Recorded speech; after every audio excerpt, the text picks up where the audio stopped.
イアナ様、こら、また傷が痛み出したのか。手当てしに行こう。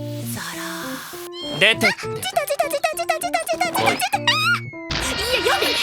度の接触は聞いてねえし。お前は俺を完全無視し、部屋の前まで来ても追い払い、いつも外につまみ出していた。